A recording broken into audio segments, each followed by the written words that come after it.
Very good morning friends.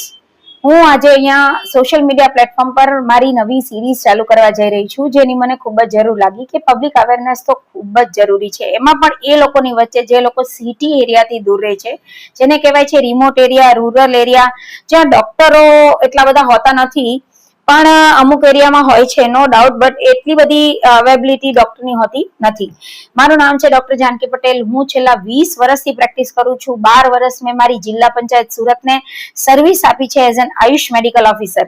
અને દોસ્તો, મેં દરેક પ્રોગ્રામ ખૂબ દિલથી અને ફિલ્ડ વર્ક કરીને ચલાવ્યા છે. મારું બહુ મોટું ફિલ્ડ વર્ક હતું.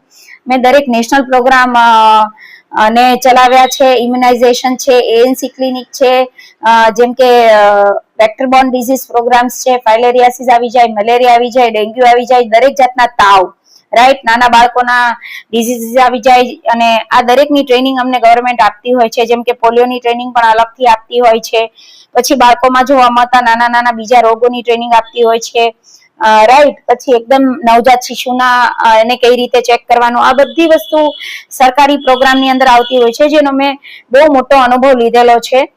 ડિલિવરી પણ એટલી કરાવી છે. માટે થઈને પણ મને કોરોના પછી એવું લાગ્યું કે હવે મારે મારી પોતાની પ્રાઇવેટ પ્રેક્ટિસ કરવી જોઈએ. અને હું રિમોટ એરિયા, રૂરલ એરિયાથી એટલી બધી એટેચ છું. કોમ્યુનિકેશન પણ મારું એ લોકો સાથે બહુ જ સારું છે. મને લોકો સાથે લગાવ છે. એટલા માટે મેં મારી રૂરલ એરિયાની અંદર પ્રેક્ટિસ કરી. મારી પ્રેક્ટિસ છે તાલુકા ઓલપાડની અંદર, માસમા ઓરમાં રોડ ઉપર. અને અહીંયા જયારે હું પ્રેક્ટિસ કરી અને મારે છેલ્લા 3 વર્ષ પૂરા થયા, મેં મહાશિવરાત્રીના દિવસે ઓપનિંગ કરેલું હતું. અને આ મારી 3જી મહાશિવરાત્રી જયારે આવી રહી છે, તો એ પર્વ પર હું એક નવી શરૂઆત કરવા જઈ રહી છું, ને એ છે સોશિયલ મીડિયા પ્લેટફોર્મ.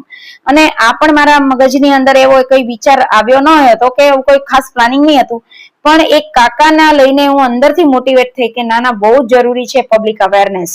ખબર હોવી જ જોઈએ કે આટલી વસ્તુ હોય તો તાત્કાલિક દવાખાનું પકડવું જોઈએ, એ પણ સિટી એરિયાનું, રાઈટ. અથવા તો તમારે એવી કોઈ એક તમારી પાસે લિંક રાખવી પડે કે ભાઈ આપણે આ લિંક ઉપરથી અહીંયા પહોંચીએ તો આપણી ઇમરજન્સી ક્લિયર થાય. અથવા તો તમારા ફેમિલી ડોક્ટર એટલા ચપળ અને સારા હોવા જોઈએ કે એ લોકો તરત તમને સમજાવી શકે. અને તમારા વચ્ચેનું બોન્ડિંગ પણ ખૂબ સરસ હોવું જોઈએ. પેશન્ટ અને ડોક્ટર બોન્ડિંગ પણ બહુ ઇમ્પોર્ટન્ટ છે.